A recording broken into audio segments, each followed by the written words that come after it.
All right, what's up? What's good? What's happening? What it do, baby? You are tuned in to another edition of the Why Not Us, Why Not Now podcast. It's your boy, the very one and only himself, Xavier, aka Zex, X, aka Zay. Here with my brother from another, Kory Blackshear, aka KB. KB, what's going on, man? This month has it's been a relatively fast January. Yeah, it's been fast, but it's also been slow to me a little bit. But I'm glad it's almost over. And we made it through the first month of the year, so that's a blessing. So I see what you mean when you say it's been slow because there's been so many things that have happened this month, especially at the start of it. It's like you said, it's been fast, but it's been slow at the same time. It's hard to explain that to folks out there, but I'm glad it's been moving fast to a little to a degree. On another hand, I'm like, time slow down because be 30 in less than 5 months. So Yeah, we getting up there. I'm gonna be 30 in a month. So I feel you. I feel you. But as you said, man, it's a blessing to be able to say that we made it through the first month of the year, and hopefully the good Lord above continues to bless us to continue to make it all the way through. Man, there's been a lot that's happened in the past couple of days in the sports world, man. Giannis finally sounds like he's had enough of Milwaukee. Milwaukee finally sounds like they've had enough of Giannis. Not anything bad, but it's just time to move on. We got a Super Bowl matchup set, a rematch that is 11 years in the making. But you know, we got to start off with the news that set the sports world on fire yesterday, and that is the Pro Football Hall of Fame, or should I say the Pro Football Hall of Shame, and the voters snubbing Bill Belichick as a first ballot Hall of Famer. The 8-time Super Bowl champion who won 6 of those Super Bowls as the head coach of the New England Patriots did not receive enough of the 40 out of 50 votes that he needed to be a first ballot Hall of Famer. Now, it should be noted that other coaches before him, to the likes of Don Shula, Bill Walsh, they also did not get in on the first ballot. But I'm here to tell everybody that just because they didn't get in on the first ballot doesn't mean that they shouldn't have gotten in on the first ballot, because they should have. It also should be noted that there's been a change in the rules since those gentlemen were inducted into the Hall of Fame. Coaches used to have to wait 5 years just like the players. Now there's a rule in place to where coaches only have to wait 1 year. I don't get it. I don't understand it. But either way, I was in a united front with most of my Twitter account yesterday, KB. This was an atrocity. This was egregious. No matter what you think about Bill Belichick, that man is a first ballot Hall of Famer. And if he's not a first ballot Hall of Famer, there shouldn't be any first ballot Hall of Famers. We've heard all of these complaints about the Hall of Fame over the years, how there have been certain guys who have been put in who you would say were good, but not necessarily great. You've heard people call it at times the Hall of Very Good and not the Hall of Fame or the Hall of Greatness. But yesterday absolutely took the cake. It was already egregious years ago when they did this to Terrell Owens, who should have been a first ballot Hall of Famer. The man retired top 3 in statistics all time with the wide receiver categories: touchdowns, yards, catches, you name it, he was right there with the best of them. He had to wait 3 years. That was egregious in enough itself. Yesterday, the Pro Football Hall of Fame officially became the Pro Football Hall of Shame, though, because Bill Belichick shouldn't have to wait on this in any way whatsoever at all. And I'm going to be honest with you, KB.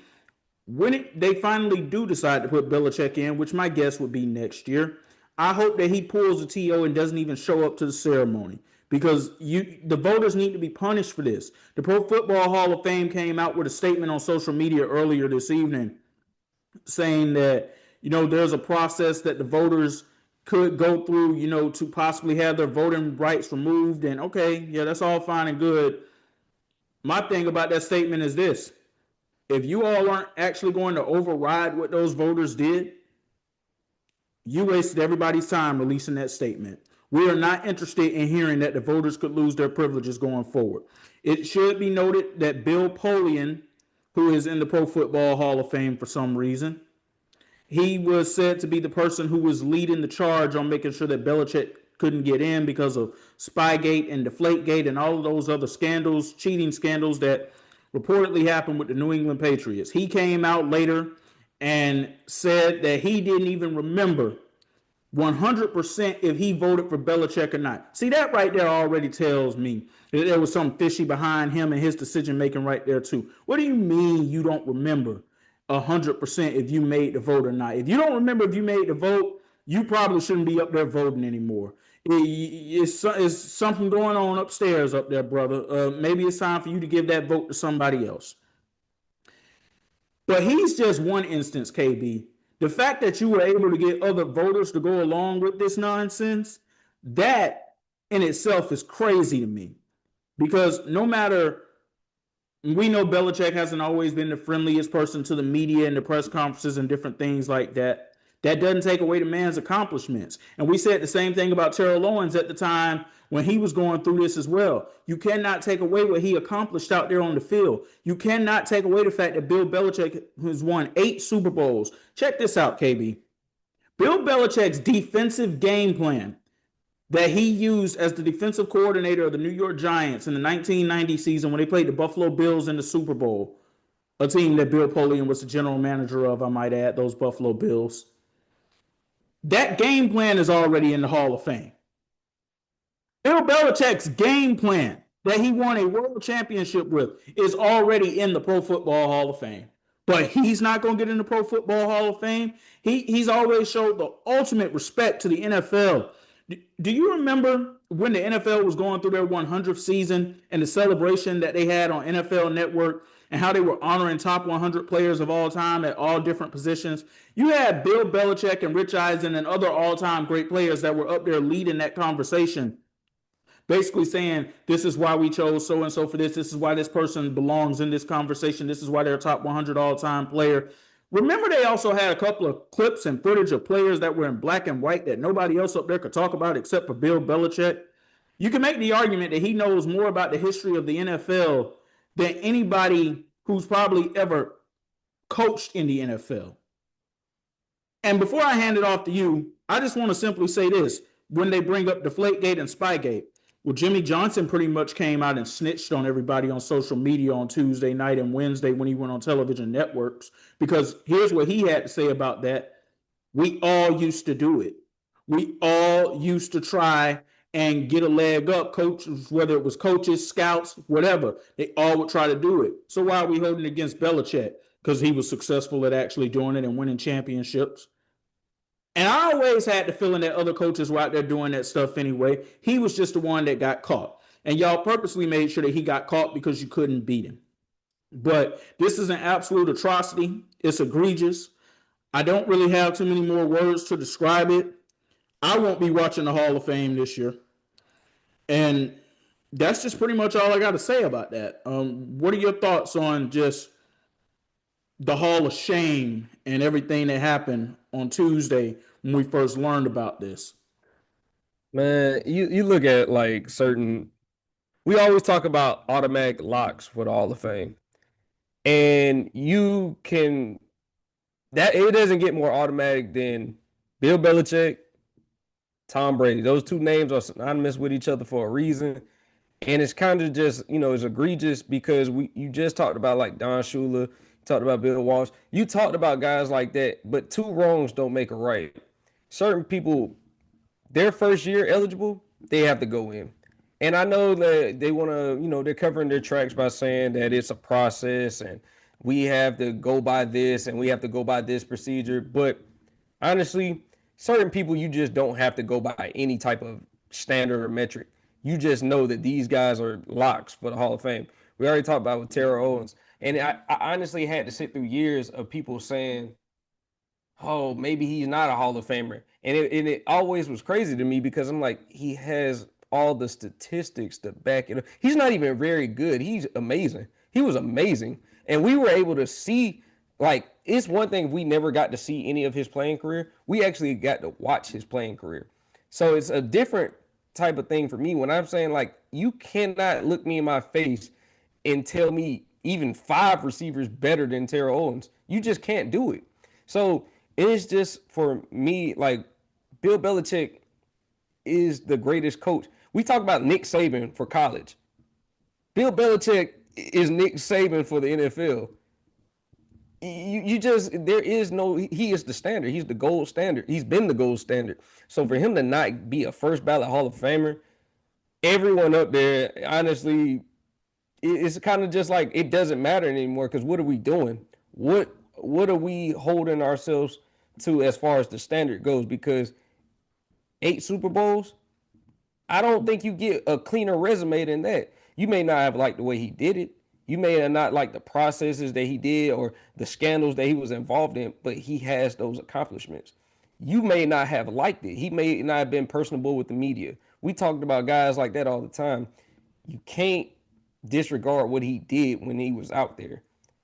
He coached that team, and I think that a lot of people say that, I've heard that, oh, anybody could have coached that team. I don't think so. I really honestly don't think that anybody could have coached that Patriots dynasty. I do think that, of course, he had a lot of great people around him, but he spearheaded the whole thing.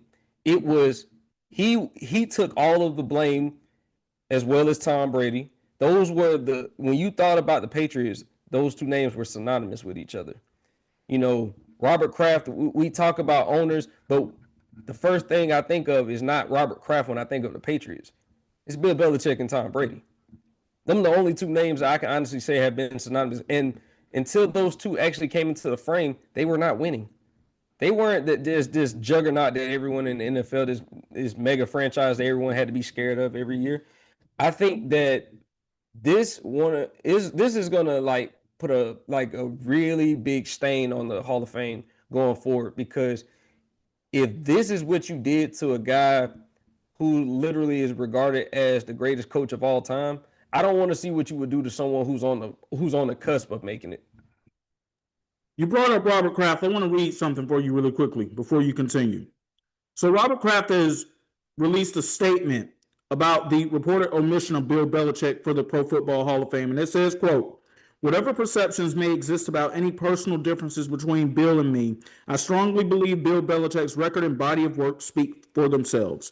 As head coach of the New England Patriots for more than 2 decades, he set the standard for on-field excellence, preparation, and sustained success in the free agency and salary cap era of the National Football League. He is the greatest coach of all time. He unequivocally deserves to be a unanimous first ballot Pro Football Hall of Famer." And I agree with those statements 100% from Robert Kraft. And it's important to note that he said this statement because, of course, something else that came out last night is that Bill Polian has a friendship with Robert Kraft. And we know how things reportedly ended terribly in New England between Kraft and Belichick, because when Belichick and he and the Patriots first parted ways, it was reported that it was a mutual agreement that they would part ways. And then about 10 months later, Kraft comes out and says, yeah, I fired him, took a big risk on hiring him in the first place. And we know about what happened last year in North Carolina, Belichick not wanting North Carolina players or New England Patriots scouts coming to North Carolina. So we know how nasty that entire thing ended. So there were folks wondering last night, okay, did Robert Kraft and Bill Polian craft this thing up together? Robert Kraft is also up to potentially be inducted into the Pro Football Hall of Fame this year as well as an owner. And he should be in, but that coach should also be going in with him. Yeah, and it's really unfortunate how things in New England played out, like especially towards the end of his tenure there, because you don't remain a coach for 20 years with the same franchise being lucky. And I think that, it led to an ugly divorce. Now he's with North Carolina. I don't know for how long, but, no matter anything that happened, I still feel like this is just one of those things that I can't wrap my head around. Like, I just don't understand how you could explain to someone how he wasn't a first ballot. Like, yeah, he could get in next year, but it's just like the first year he was eligible should have been it. Just like with any other legendary player who changed the game. Like for basketball, could we honestly look at LeBron and say the first year he's eligible, he won't get in? Like you couldn't make that. Like I know it's different sports, but you can't make that make sense to me. It's just different like sports, but I understand 100% where you're coming from, because if anybody walked up to me and said that, I'd just be like, all right, me and you, we can't talk about sports. We can't talk about basketball together, because clearly you have a bias towards how you feel about this person for whatever reason, and you're not looking at the totality and the body of work and everything that was accomplished and done in their time. And for me, I don't care if you were a bad person. We're not evaluating your character. We're evaluating your talent, what you did when it all counted. Like we care about your body of work on the field. I don't care about what kind of person you were off the field. I know that sounds bad to a lot of people, but it all honestly matters because if we're gonna start like holding guys back for character issues, or if we're gonna start holding guys back for scandals, things like that, then we're starting to get into a different territory of what the Hall of Fame actually is, what the criteria for the Hall of Fame actually is. Because if we're just going to disregard everything on the field, then it doesn't matter about on the field performance, it doesn't matter about coaching, it doesn't matter about accolades, it doesn't matter about all the things that made up the Hall of Fame. To that point of everything that you just said, the first year that Terrell Lawrence was eligible to go in, Brett Favre was also eligible to go in with him. Of course, Brett Favre went in on the first ballot and he was the headline act. But if folks do want to calculate things that happen off the field and they want to do that going forward, if that's the criteria, fine. Make that the criteria, but make that the criteria across the board. Because we've heard and we've seen about some of the things that happened with Brett Favre off the field with the Jets and the text messaging and all that different things that happened, the reported welfare stuff that went place down in Mississippi. Does that not deserve to be taken into account? Because if we're going to count off the field stuff at that point, hey, that's not a Hall of Famer anymore. That's a character issue, and it's a major one. Yeah, and we can. And you got so many guys throughout NFL history, coaches included, that have had way, way worse things done. And I'm talking about to the point that like could change a lot of people's lives. Stuff that's been done that like you would look at them, stuff that's been honestly swept under the rug over the years. So if we're gonna start holding all the off the field stuff or stuff that would be frowned upon necessarily or character issues, then I think we're getting away from the basis of what it takes to be a Hall of Famer. And he should have been a Hall of Famer. And I see why everyone was up in the uproar because it's just like you cannot tell me that man ain't the greatest coach that you watched in your lifetime that I've watched in my lifetime.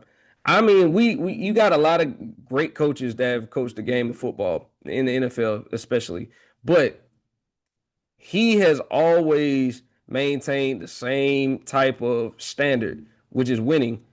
Bill Belichick has never been used to losing since he had started, the franchise, since they started the dynasty with the Patriots. It once that train got rolling, it was up. It was up from there. And even the two that he won previous, it was just something about what he had that I don't think could be replicated by any other coach. And that's the reason why I say that it's a travesty that he didn't get in, first ballot. So I mean, I hope that this I want more people actually upset, to be honest with you. I want more uproar because now we need to be able to hold these people no different than we hold any other person in any other job accountable for what they've done. So Outside of the uproar, I want the names of the people who made this decision. I want names. That's what I want at this point. Since y'all made a decision like this, be willing to come out here and stand. Stand with your chest poked out and let the world know that it was you that was responsible for this. X, I don't know, man. With the world the way it is, I think that it'd be hard pressed for them to be able to release the names of those people because there are so many like crazed fans and folks that wish to do ill will against someone. That is the reason why. I mean, I'm with you as far as if you're gonna do something, say it with your chest, be that person and come out and say I was one of the ones that kept him off the ballot. Like I get it, but for that exact reason I just said is the reason why I feel like they would never do that. Just for Right. that exact reason. And we're not wishing for any ill will to happen to any of these people whatsoever, but we want to hear you come out here and give your explanation. And they're not going to come out with the names, KB, but at some point, I think we're going to actually get to figure out who some of these names are. Because it quietly started on Tuesday with some of the voters who have a vote for the Pro Football Hall of Fame already coming out and separating themselves and saying, hey, I wasn't a part of this. I had a vote and I voted for Bill Belichick, and I don't understand the other people who didn't do it. I think eventually we're going to see more of those names of those voters who actually did vote, and we're going to be able to put two and two together in some of those cases. That's fair. And I think that would be, whether it's down the line or it's something that comes out, in the next coming weeks, that would be fair just to kind of be able to just, like I said, transparency more than anything. I would just want it to be more of a transparency issue more than anything because like I said, if you're willing to keep someone out, you should be able to stand on your own merit and say I kept him out for this reason and it has to be something that pertains to the game. Nothing else. I don't want to hear anything about he wasn't a good media guy. He was very standoffish. I don't care about that.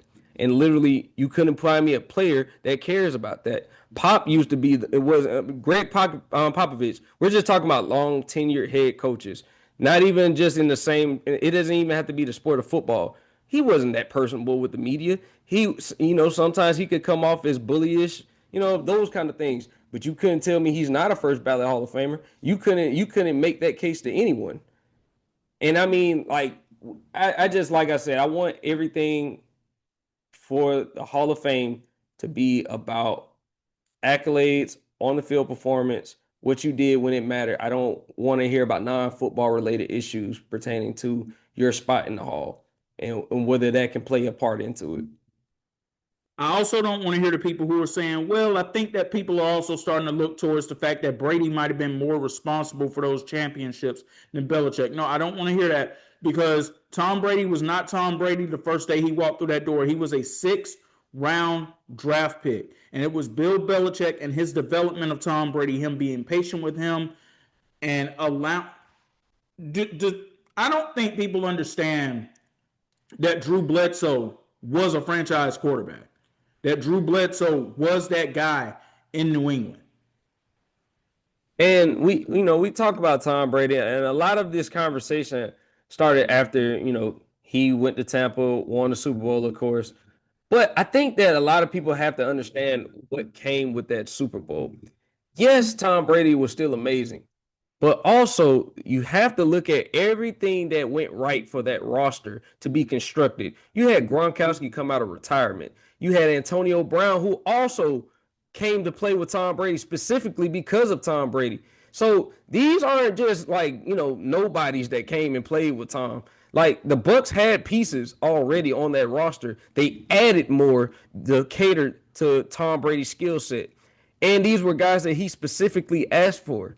So it's not just the fact that, like, you can't just tell me, oh, he had nothing to do with Tom Brady being who Tom Brady was. He absolutely had he absolutely had a hand in it. Tom Brady also had to grind and work to become the player he was, but Bill Belichick had a hand in it. Josh McDaniels had a hand in it. Like, you are who you are as a player, but you are who you are based on the talent around you, and that be from a coach's perspective, that can be from a player's perspective as far as teammates, trainers, everything. So it's not just you on a solely that was the key engine, like as far as Tom Brady becoming the player that he became.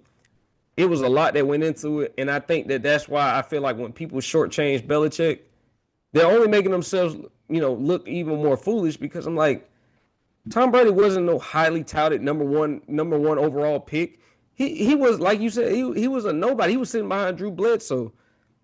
And, the football guys gave him an opportunity and he made the most out of that opportunity. And now we have what we have.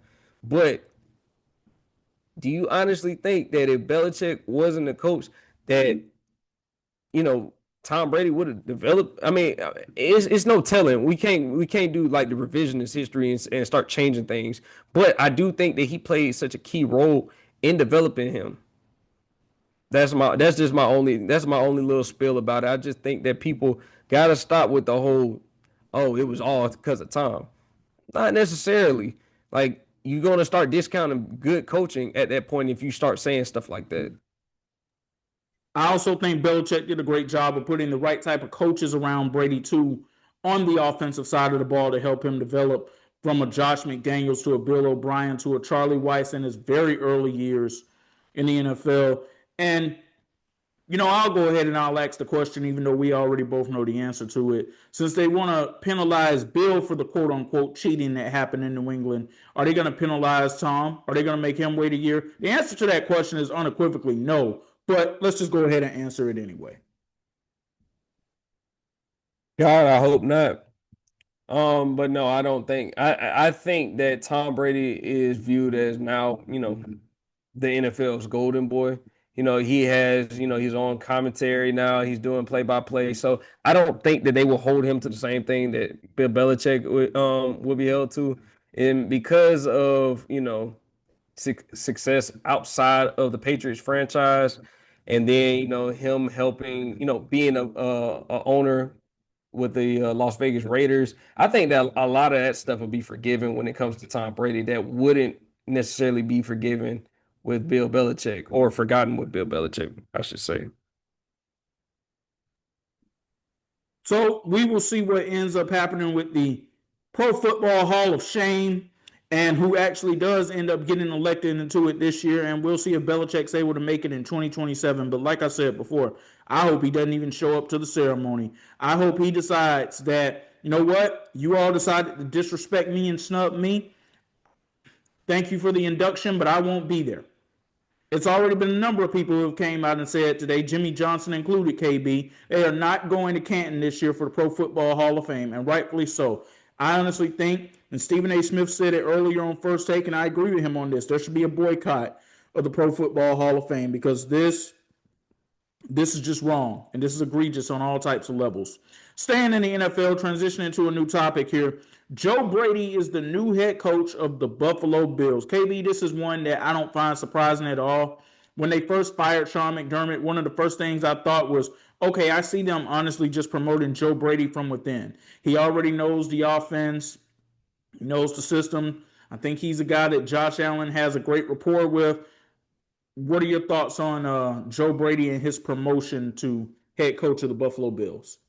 Yeah, like you said, this is one of those hires that I felt like was gonna, like, it was a long time coming, and I think that really the plan. I think this was the plan all along. When they let go of Sean McDermott, I think the idea was, why go out and get someone else in, and I think they're trying to keep their Super Bowl window open by keeping a familiar face around Josh Allen. Even though I still feel like no matter who the coach is, there's turmoil in Buffalo right now. We've heard all the stuff with the Keon Coleman news. We've heard all these rumblings coming out, and now it's kind of just like, who is the main voice in Buffalo? That's my whole point, because some coaches are figureheads and some coaches are actual leaders of the franchise. I don't know if Joe Brady is necessarily the coach, or if he's just the spokesperson right now for the organization, because we already see that there's nobody safe. Players aren't safe from being outed in the media by ownership. Coaches definitely shouldn't be like have any comfortability about not being outed in the media. So it's just like, for me, I think that this was a comfortable move. I'll say this. I'll say a comfortable move by Buffalo, because they want to keep that familiar type of identity that with their offense, especially with Josh Allen coming off of, honestly, one of his worst playoff performances that he's had. He had a bad playoff performance.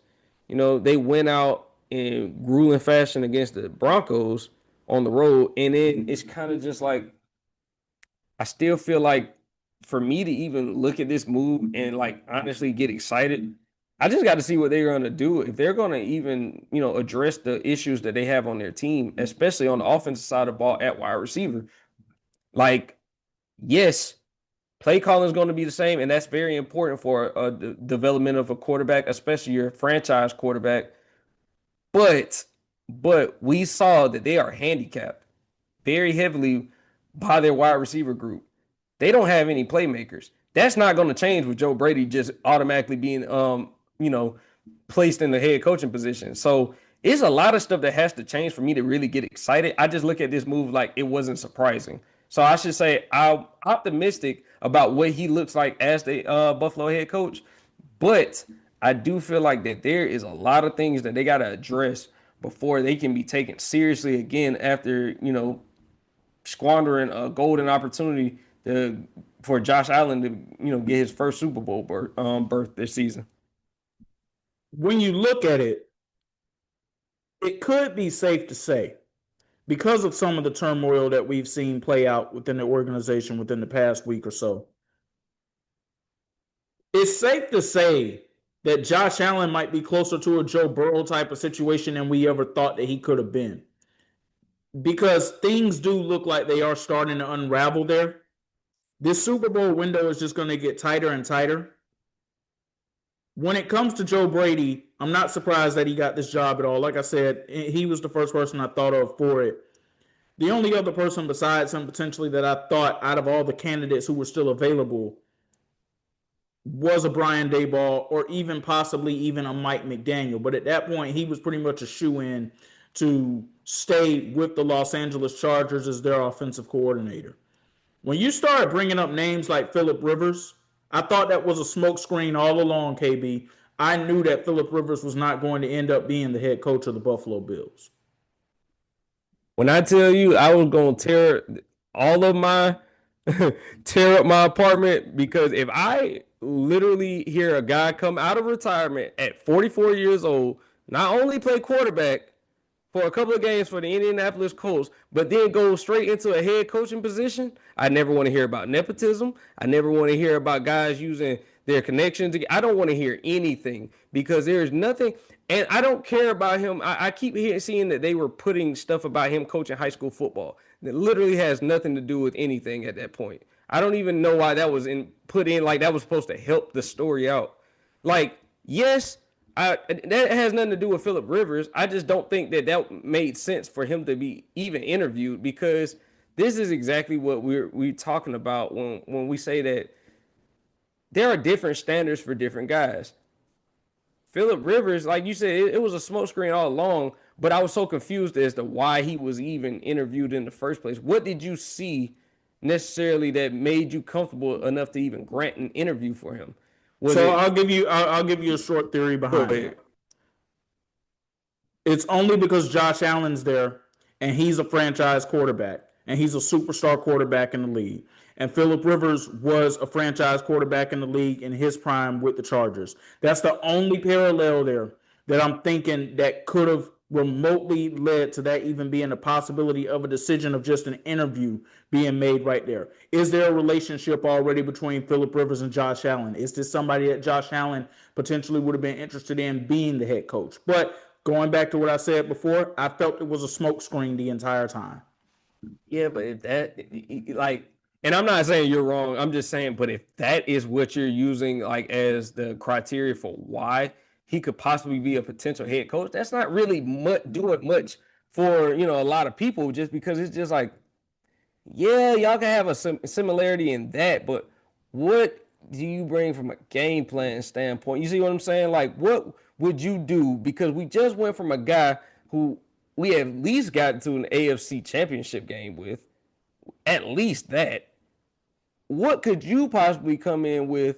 Because now you have to fill out the rest of your team. Would you, like, if Philip Rivers came in as the head coach? Because let's just assume just for transparency, let's just say that he did get the head coaching position. Now you look at, okay, would he keep Joe Brady? What is he going to do as far as like filling out the rest of his coordinators? How would that team look going forward with Philip Rivers? And it was too many question marks anyways with what that team could look like with Philip Rivers. So I was just kind of confused by the fit. Like, what would the fit be like? And, would anyone get excited about it?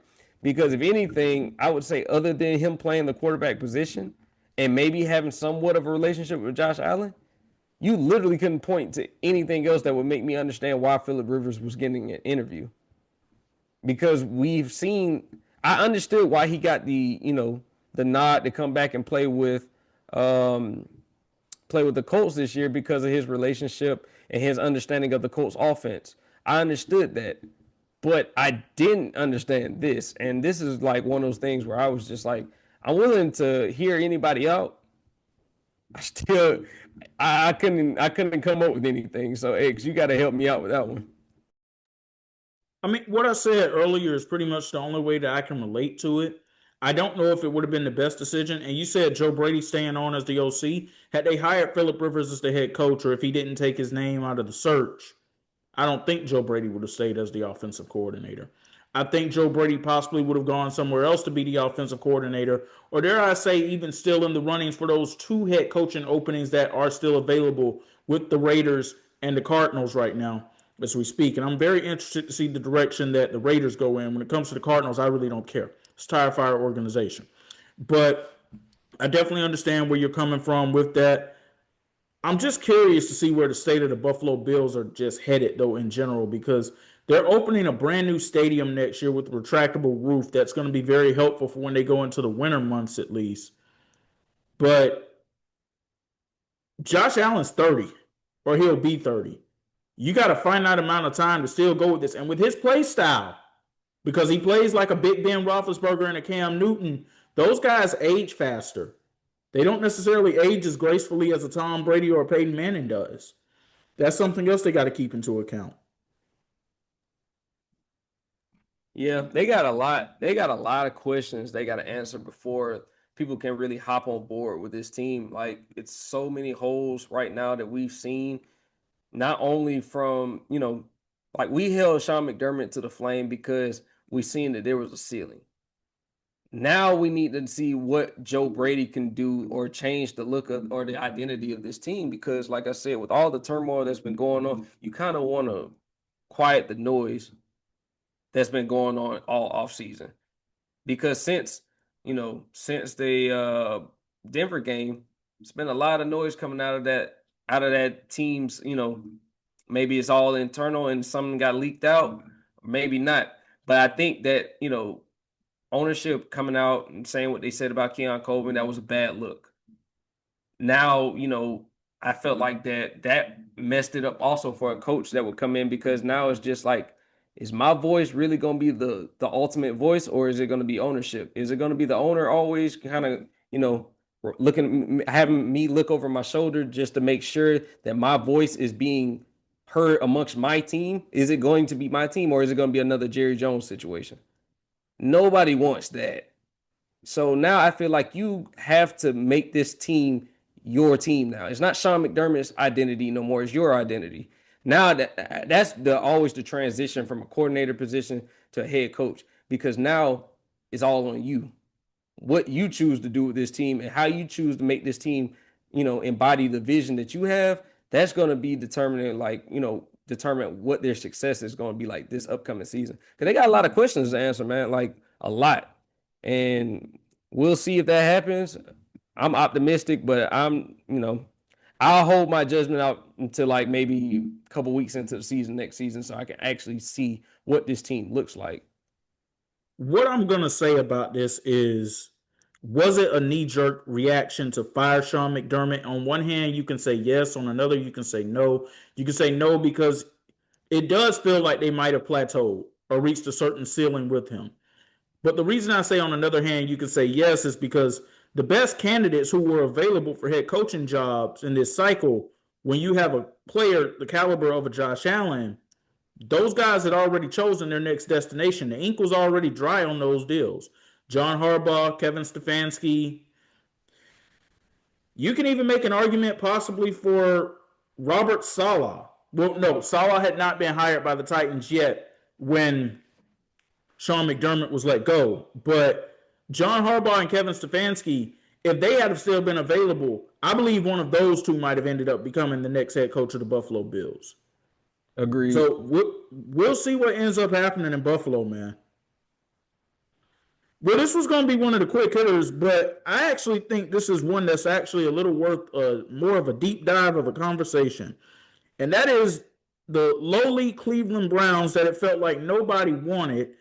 They have a head coach, KB, 59-year-old Todd Monken. And I mean no disrespect to Mr. Monken, Coach Monken, when I say this.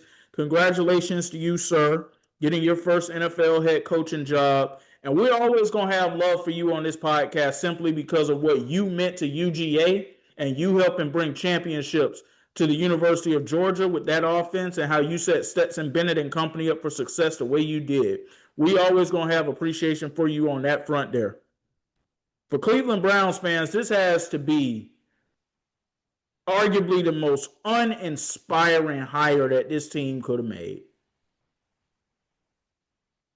Man, I literally saw this as breaking news and I said, what was so breaking about it? Like, you literally, and this is no disrespect to Todd Monken. I think, shout out to everything that he did, like you said, for UGA, but it just, you just gave up Kevin Stefanski, who now looks like one of the best hires of the all season, and you replace him with Todd Monken. Like, I just don't know as a Cleveland fan how you could even get excited for that, knowing all the turmoil that was going on. And then I'm hearing all of the information coming out about the testing and everything, like the testing, the essays that they were having candidates have to take part in. I said, well, you had Mike McDaniel, he withdrew.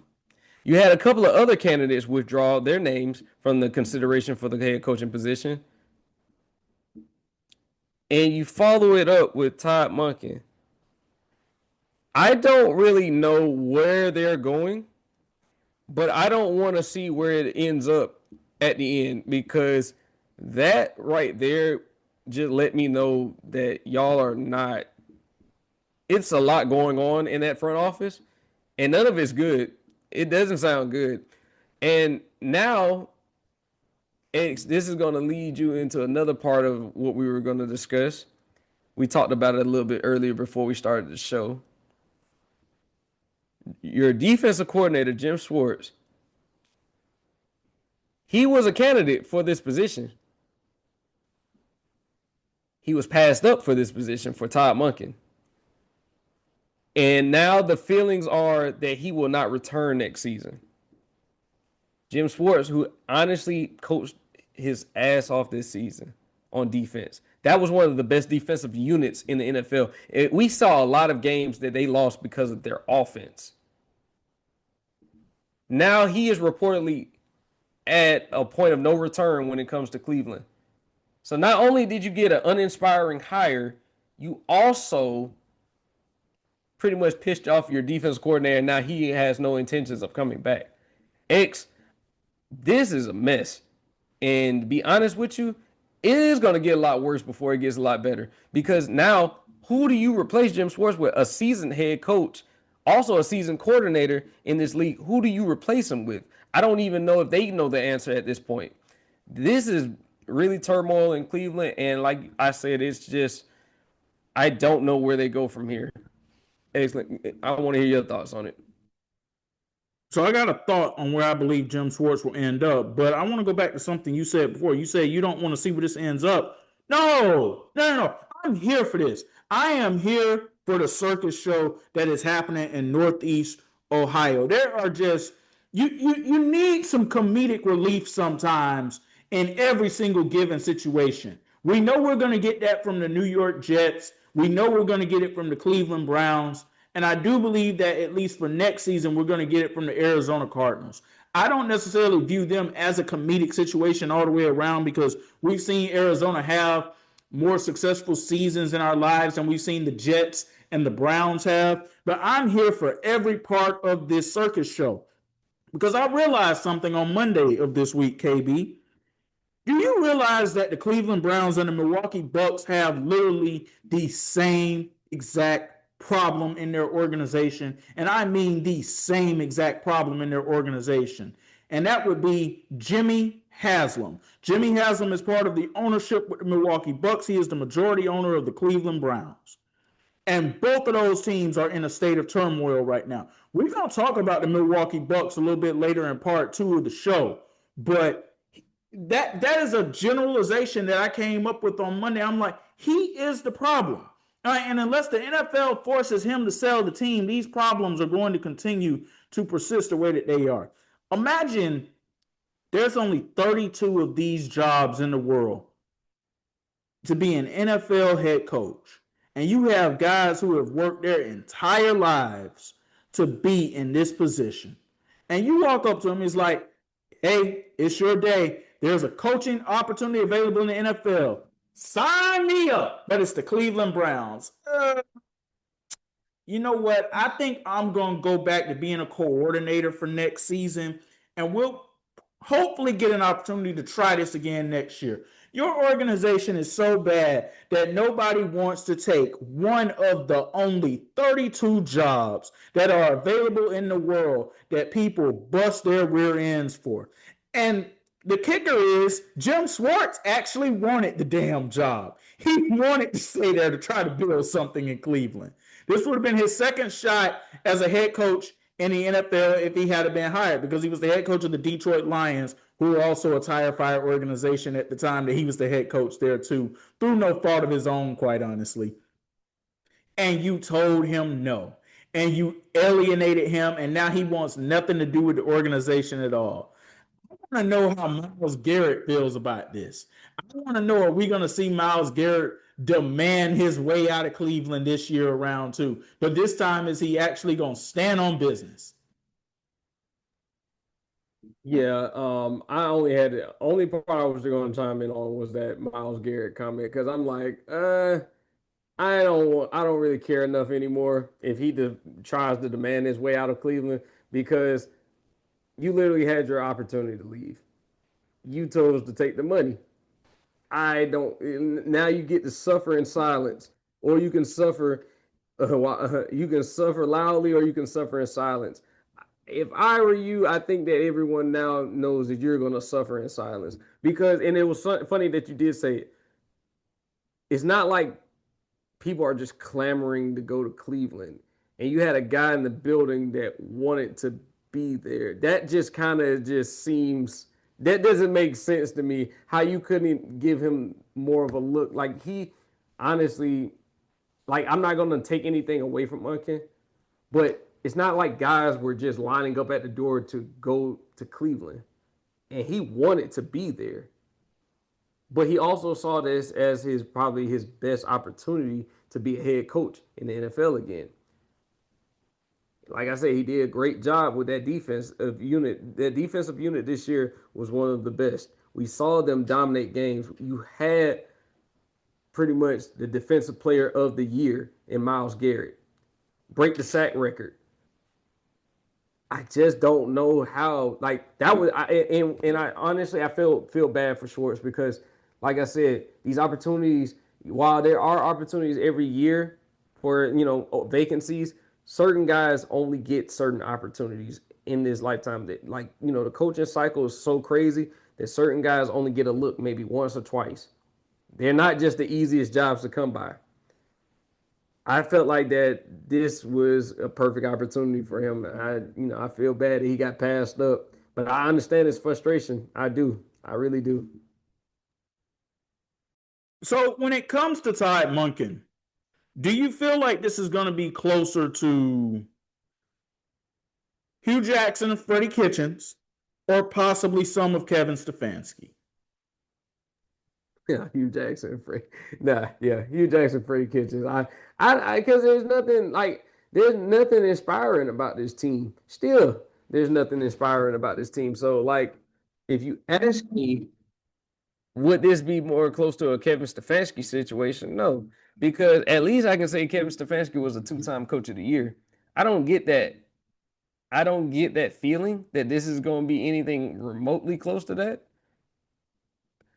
Could I be surprised? Possibly. But now you're going to have to find a new defensive coordinator before you do anything. And that may mess up the flow of things that was already rolling with Schwartz this past season. So I don't know where you go from here. So, like, you're going to have to, you got a lot more things to put together as far as from the front office. You have a lot more things to put together before you can honestly start constructing, like, any offseason moves for your team. But you got to get that done with your coaching staff first. And to a point that you said earlier about Myles Garrett and not caring if he wants out at this point or not, look, I'm with you on that 100%. The minute he signed that contract, I was like, you know what? You deserve whatever happens at this point. So whether he gets out of there or not, that's totally on him because he did not have to accept the money. He did not have to sign that deal with them. But congratulations to Todd Monken and to the Cleveland Browns fans. Y'all hang in there. Better days will happen at some point. I don't know when, but at some point they will. Let's get to some quick hitters, man. Speaking of the Cleveland Browns, their quarterback, Shedeur Sanders, was named a Pro Bowl alternate this week, KB. I want to read some of his stats for you, if I may. 7 touchdowns, 10 interceptions, and an 18.9 quarterback rating. He was chosen over guys like CJ Stroud, Trevor Lawrence, Lamar Jackson. Look, I'm trying not to rain on Shedeur's parade because what I'm about to say is not about Shedeur.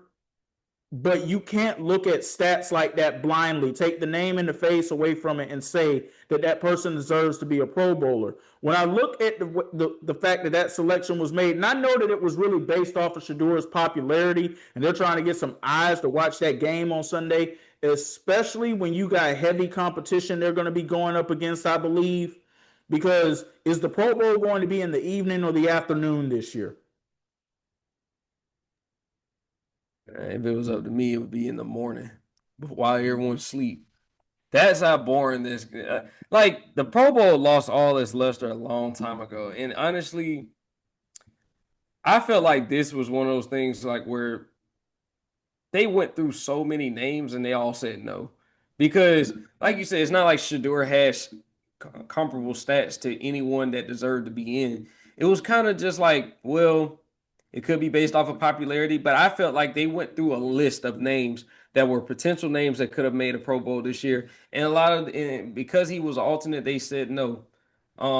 He was alternate. A lot of the guys that they were going to probably pick said no, which is fine. I seen Shannon Sharp say that 5, 10 years, nobody will know or care that Shedeur was put in as an alternate. It'll just say that he's a Pro Bowler.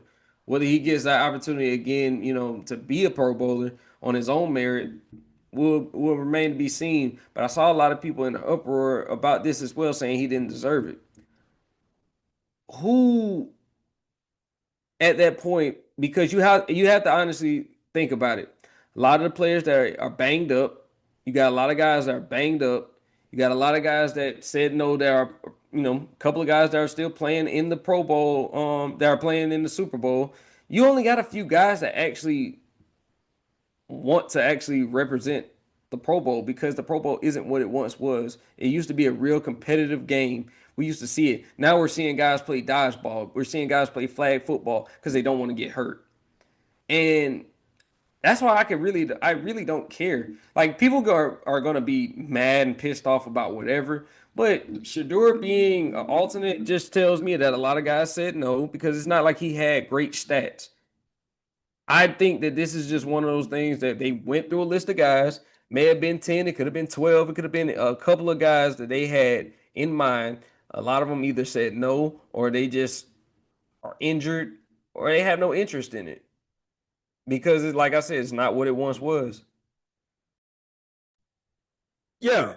Look, nothing against Shedeur Sanders, but if you put those stats up in front of me blindly and said that person made the Pro Bowl, my thoughts would just be the Pro Bowl has lost the standard of what the Pro Bowl used to be, and you just alluded to it. And the game is actually not going to be on Sunday this year, KB. It's going to be on next Tuesday.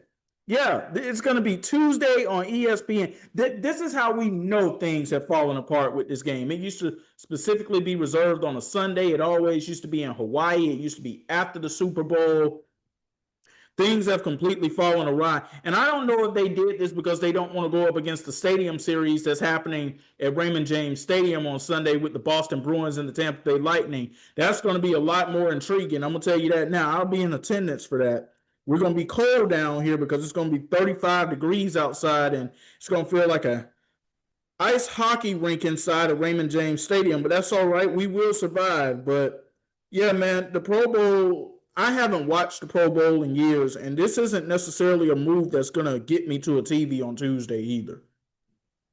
No, like I said, this is exactly the perfect type of day to actually put it on, because them putting it on Sunday, like it just doesn't matter anymore. Like I said, the only all-star games that I watch that are really significant, Major League Baseball still has a pretty interesting all-star game because they actually have something that they're playing for.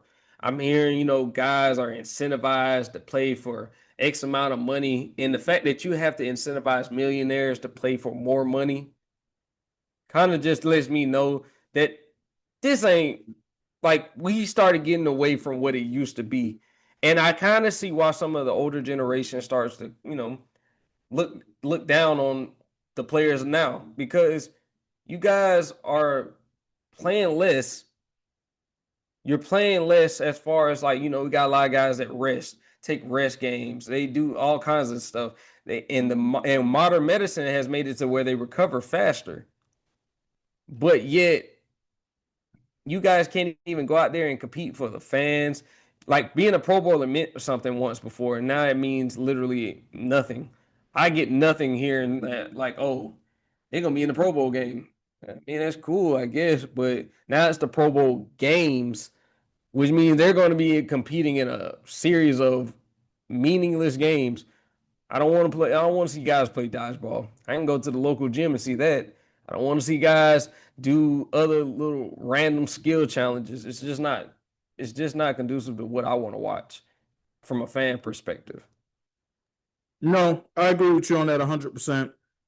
Staying in the AFC North Division, Mike McCarthy was officially introduced as the new head coach of the Pittsburgh Steelers this week. He got very emotional during his press conference, saying that this is the place that he wanted to be in. He always dreamed of being the head coach of the Steelers. KB, when I look at this hiring, all I got to say is that the Steelers brass, they really don't know what they are.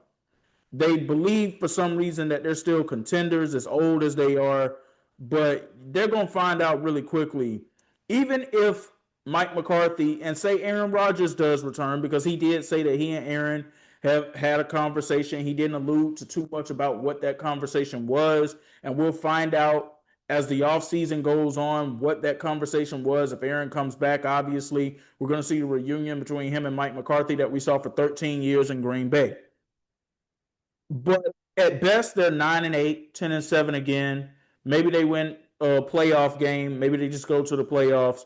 But they made this hire because they want to continue to contend and they don't want to tank and be bad. They do not know what they really are at this point. And the Rooney family, you need to come up to the times. What we've learned in recent memory is you need to have a young quarterback to build around, and you need to have a head coach that quarterback can build around too. My guess is that Mike McCarthy is probably there for 2 to 3 seasons max, and at some point the Steelers will embrace the fact that they do need to rebuild. The only thing that I could say that could be an upside is that I do expect it to be a more fluid offense next year because Mike McCarthy is an offensive-minded head coach. And he did lead a Dallas Cowboys team that when Dak was upright, they were constantly among top 10 offenses in the league. He even had Cooper Rush out there looking like a decent quarterback. And when he went to Baltimore, should be noted that Todd Monken was the offensive coordinator during this stint of Cooper Rush being the Ravens' backup quarterback this season, and it was an absolute abject disaster. Something else for you Cleveland Browns fans to think about if you're listening at this. But I view this as an uninspiring hire too. Not nearly as uninspiring as Todd Monken, but he's also in his 60s. They have Chuck Noll was hired at 37. Bill Cowher was hired at 34. Mike Tomlin was hired at 34. And now we're going to a guy in his 60s whose resume is honestly very similar to that of a Mike Tomlin when you look at it. He's had a couple of losing seasons in there. Obviously, Mike Tomlin didn't have any. But in terms of recent playoff success, things are pretty similar. What are your thoughts? Yeah, like you said, I mean, good for the offense, but like another uninspiring hire for me. I didn't really make too much of this move because, like I said, with the quarterback position still being up in the air on whether Aaron Rodgers is going to return or not, whether they're going to go young, um, I would think they'd be in the market for a quarterback regardless if Aaron Rodgers returns because who else would you turn over the reins to? Mason Rudolph? If that's your backup plan for this whole thing, I mean, I guess. So I've got one of two options for him. Look at Malik Willis and look at Mac Jones. If Aaron Rodgers doesn't come back, if you're not doing any of those things, you're gonna have to look to get a quarterback because Mason Rudolph is not the answer. And I don't know, we haven't seen any tape of him as an NFL quarterback. But based off of what I saw when he was at Ohio State, Will Howard is not the answer either. No, no. But I did like those two names that you threw out because I honestly I wanted them for my Falcons. One of those two. would do for me because, like I said, Mac Jones has the experience being under Kyle Shanahan and, revitalizing his career. I think that Malik Willis has shown enough in games to warrant taking a flyer out on him as well. And he provides some, flexibility with your offense. A mobile quarterback that can also rip it when needed. I think that that'll work. But I do think McCarthy can improve this offense to at least be, if not, I'm not sure if I say top 10. He may can get it to top 10, but at least within the top 12 to 15. Because I do think this offense is going to be good, possibly average. Like they still have to work on a few things. They have a few things that they have to get together before we can honestly take them serious as well. Um, but yeah, as far as anything that goes with them, it's going to remain to be seen. And it does help that you in the AFC North, which was by far the second worst division in the NFL this season. So you got a lot of upsides. Like you said, 10-7 seems about right for them. That seems like something that's achievable for them. Uh, but you also could see them being 7-10. That's the funny part about it. I could see them making the playoffs with a 10-7 record, and I also could see them not, being anywhere from third the last in the division, just based off of the fact that they don't have that quarterback position answered. When they get that quarterback position answered, I will be able to give you better determination on what they could possibly look like. If Aaron Rodgers comes back, honestly, that does nothing for me. It doesn't. I do not care if he comes back. I saw what he looked like in that Texans game. No, no, no. This is one of those things where I would look at him and say, we understand you want to come back. We're good. We do not need that over here at all because we saw what you look like. You're going to get older. We still going to have some of the same weapons unless you can go out and like draft really good and possibly sign a few people. I don't know what they're doing over there. Hopefully, Mike McCarthy is not just a casualty of the situation and happens to be like, one of those guys that just goes into a bad situation that happens to, you know, it happens to get worse from there. But we'll see. I hope that he has a good tenure because I do think Mike McCarthy can coach. I'm one of the few maybe people that might look at him as a really good coach. Because I've seen what he did in Green Bay and I saw what he did in Dallas. I think he can be a good coach. I think that, once Stefanski and Harbaugh fell off the board, and then even guys like Robert Saleh, I think that this kind of just gave guys like the opportunity. They had to scramble and find the next big thing that would kind of get the fan base excited. Mike McCarthy is a well-known name in the NFL, so hey, we'll see. Yeah, I didn't exactly see a bunch of terrible towels waving when this hiring happened, though. So I don't know if Steeler Nation is excited, but I'm with you. I believe he's a good head coach too, and curious to see what type of situation they're going to end up putting him in organization wise, especially from the quarterback position. The Jets and the Broncos they fired their offensive coordinators. Joe Lombardi being fired from Denver. I'm sorry that Joe Lombardi lost his job. As far as what that means for the team, I don't think it means much. Sean Payton was calling the plays anyway. When it comes to the Jets, though, that moribund offense that we saw throughout the entire 2025 season, I just want to know what took you nearly a month to fire Tanner Engstring as your offensive coordinator. See, this is what I'm talking about when I say we need some comedic relief in every single situation. I saw this yesterday, KB, and I just laughed because I'm like, oh, it's the Jets. They're going to do Jets things because you have prime candidates out there who you probably could have taken a shot at, who have taken jobs in other places now. And now they're out here having interviews a month late into the game. The season's going to be over in less than 2 weeks' time. And the Jets are just now deciding that they need to go in a different decision in a different direction with their offensive coordinator position. But again, it's the Jets for you. Your thoughts? Like I said, dumpster fire from the start, dumpster fire now. Yeah, it does nothing for me. You fired your offensive coordinator.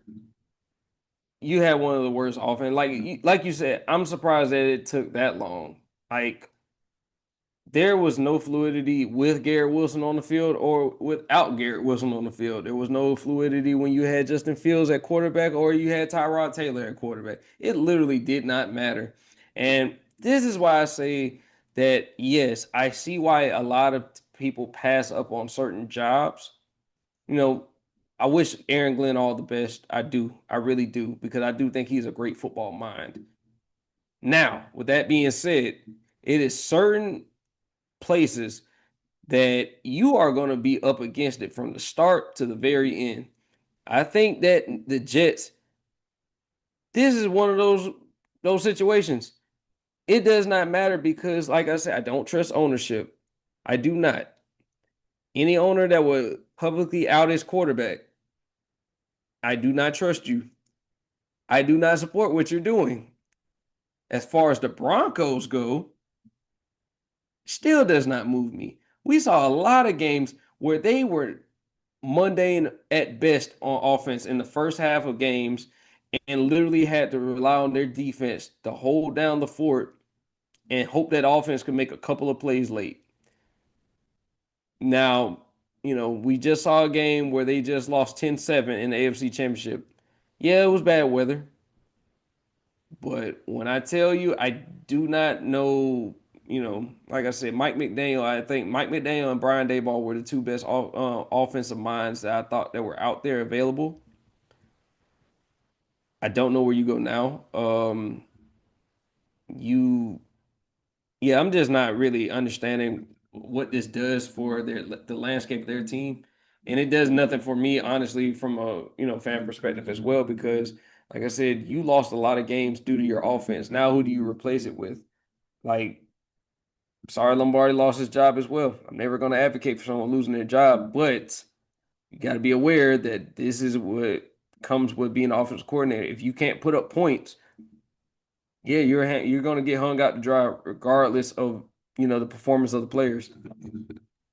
And the final quick hitter for our audience here: Aaron Judge is going to be on the cover of MLB The Show. One of the faces of the game. This is easily going to get people to GameStop, Best Buy, wherever you buy your video games, and they're going to want it. I have no issue with it whatsoever. All rise to the judge, man. Hey, well deserved, brother. And that's going to wrap up part one of the Why Not Us, Why Not Now podcast. But don't go anywhere, because we'll be right back here with part two. X and KB coming at you. We'll be right back.